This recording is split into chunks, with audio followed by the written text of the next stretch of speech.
маселе. Батырларыбызды көрдүк, Элеманды көрдүк, Гүлжигитти көрдүк. Канча батырларыбыз кече өтүп кетти.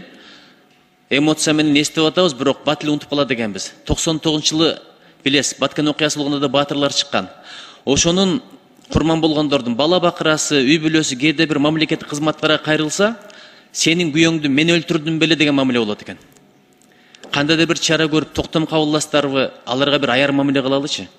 Анан кээ бир аскерлерибиз квартираларда жашайт экен, атайын берилген мамлекет тарабынан. Бирок кайсыл бир учурга чейин приватизация кылынган мүмкүнчүлүгү жок экен.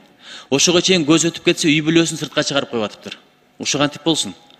Ошо окшогон маселелерди карабасак, кантип анан армиябыздын престижин, күчүн көтөрөбүз? Ушул маселени дагы бир карап коюшуңузду өтүнөт элем.